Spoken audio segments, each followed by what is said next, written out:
Greetings, Terrarians, Chaos here. Welcome back to the Pylon-themed building world. We're nearing the finale now, as only the Hallow and Universal Pylons remain. Today, I'm going to be tackling the Hallow, saving the best for last. If we take a quick look at the map, you will see all of the locations we've built houses for our pylons. They're pretty evenly spread out, but in this instance, I'm feeling like we need an underground build to the right side of the map to complement the cavern on the left. So, I'm going to be building an underground Hallow crystal cavern. By now, you all know what a pylon in Terraria is. If not, I suggest you watch the rest of the videos in this series. But when it comes to obtaining the Hallow pylon, you need to have a happy NPC within that biome.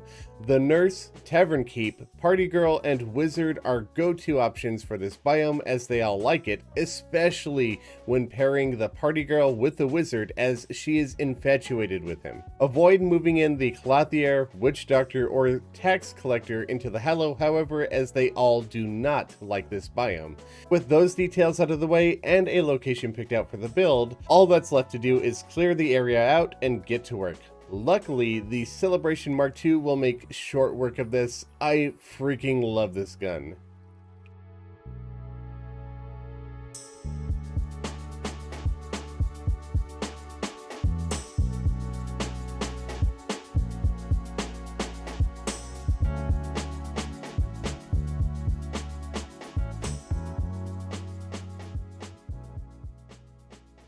We have a big room cleared out and I squared it up. I will be filling in a lot of this with pearl stone and other materials to bring the Hallow biome in.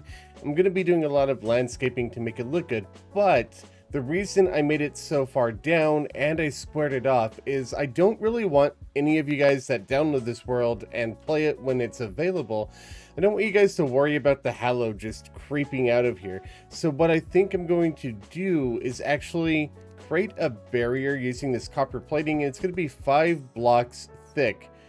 And then it's going to go all of the way around the bottom edge of this room.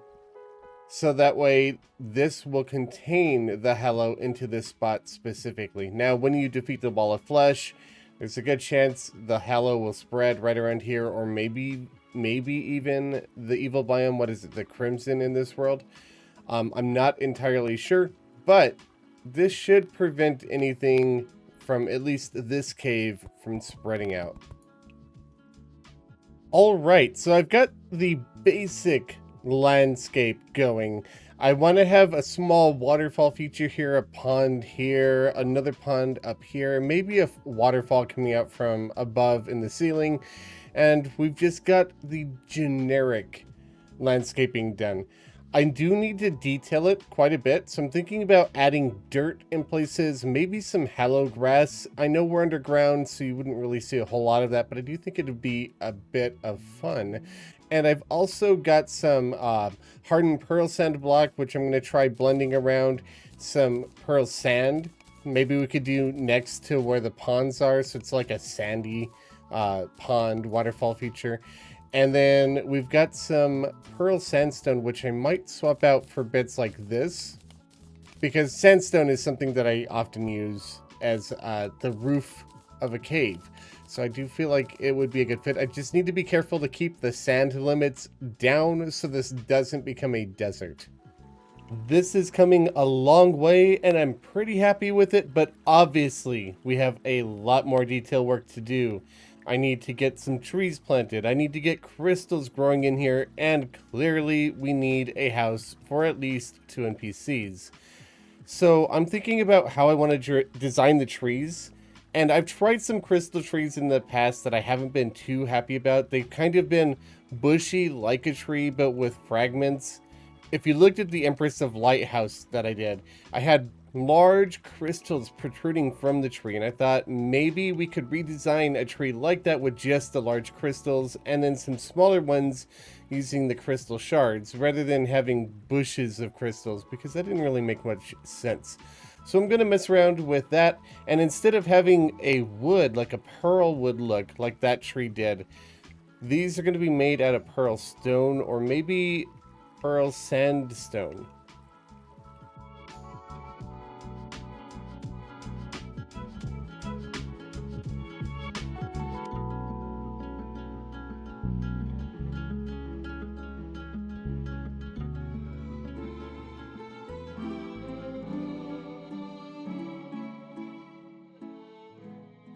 Now we've got a couple of hallowed looking crystal trees. I did decide to grow a couple of the gem trees as well, and I want to make one more crystal tree on this side. The problem is I can't really actuate these blocks.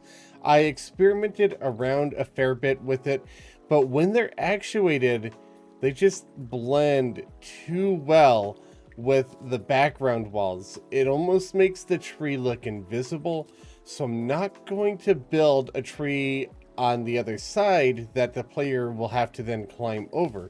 But what I can do is have the tree growing out of the side of whatever tower or building that I'm going to build on that right hand side for the NPC houses, and then maybe have it reach over the top and have it form in that way, so it's still solid, but it's not preventing any of you guys from walking out towards the exit. The other thing that I did was add a bunch of crystals around. I'm liking how sparkly it is, but I am not liking all of these natural or normal default torches. It's kind of got an orange yellow light. It's not what we're going for here. So I'm going to remove these, and I'm going to try out a couple of different lighting options because I do want this cave to be rather glowy. Now, one thing I had considered was using some of the glowing moss, but unfortunately you can't actually place them on top of pearl stone. If I placed any stone here, then the pearl stone would spread to it, destroying the moss. So there's really no point into even trying to use that as much as I would like to. It would be really cool if you could grow that moss on top of the different kinds of corrupt stone. I don't know if you'd call it corrupt for pearl stone, but you get my drift. So I'm going to be looking at possibly doing hallowed torches around, because I like those. We could hide these in the trees in various places.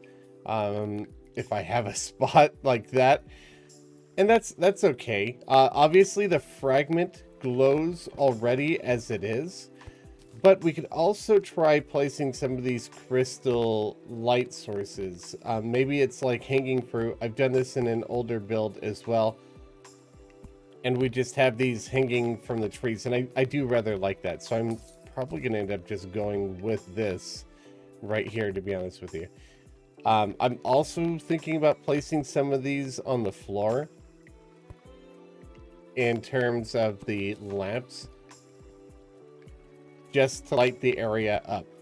Now, other things that I want to do around here is use some strange plants that have been painted to add some more vegetation here. I'm going to bring in some living leaf wall, and I've got some other furniture pieces that I will scatter around as well. But up next, I need to start working on the actual NPC housing bit, which will be right here. A small bridge over here, a tower with a couple of NPC houses, maybe a small tower here.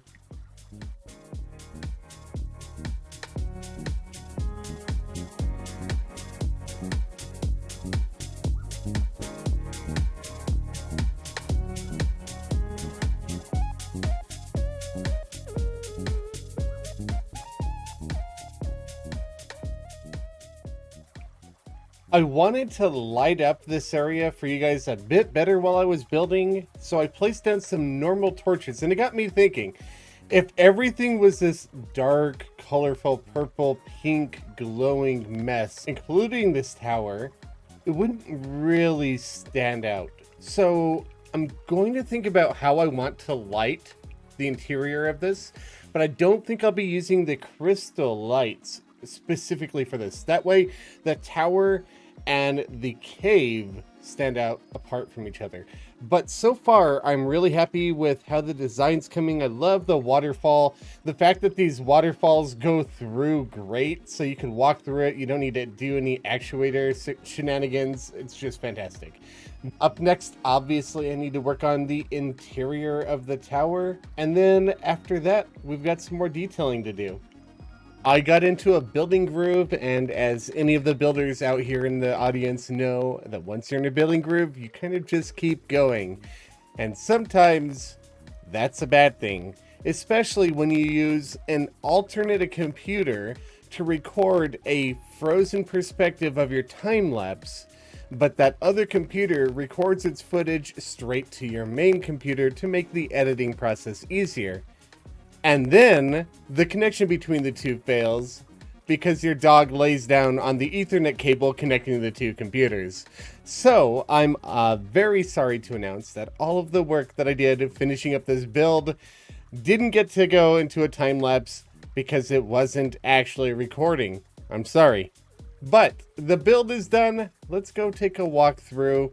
I'm very happy with how it turned out. So we've got some diamond gem spark here in the background, just giving some more sparkles. Of course, the pearl stone itself will sparkle with the additional bits of light there, just making everything in the environment shimmer even that much more, as it does with all of the crystal shards up in the trees and around the caves. I put a bunch of strange plants which have been painted sky blue, some of the new crystal potted trees which I absolutely love. We have some crystal candles hidden behind the crystal trees to make them glow a little bit more. And then I love this rocky feature. It's kind of like a bridge over, well, I guess just land. But I don't know what to define it as, but I love it. And that's where I stuck the pylon. Got some more decorations and a chain to get up here if you don't have the means to. A little fountain feature, some of the hallowed potted plants. And I'm very happy with how the tower turned out. Now, I did say I was going to build a tree, but I ran into an issue with this top room. So when you have a room like this that's this narrow, you have to have two solid blocks right next to each other for an NPC to stand on for it to be considered a valid room. This has two solid blocks, but they're separated by these platforms which don't count as the real required floor for the room. So this was an invalid room despite having enough space until I opened up this wall right here. I had to get rid of 3 blocks right here to make this a valid NPC house. Now they can stand on these 2 blocks right here and it's a valid space. However, to open up this wall here, I didn't want to have blocks taken out there. I thought about taking it out on both sides. It didn't look right. So I made a balcony. And once I had this balcony out here, I could no longer grow a tree out of the side of this tower. It just wouldn't look right. And I thought about doing a crystalline tree out of this side, but that would really mess with this waterfall. Obviously, the waterfall wouldn't really be possible anymore. So I decided to go without it, and I think it still works. I'm very happy with the build, even though it doesn't have this massive crystalline tree growing out of the side of the tower. I still think everything comes together relatively well. Let me know in the comments what you think. The next Pylon episode will be the last one, so that means the world save will be available in that episode and we'll be taking on the universe Pylon. Before then though, we will have another Terracore episode or 2, depends on how things play out with the schedule. But yeah, let me know in the comments what you think. If you enjoyed this video, be sure to leave a like and subscribe to the channel. For now though, thank you all very much for watching. I'll catch you all later. Happy building.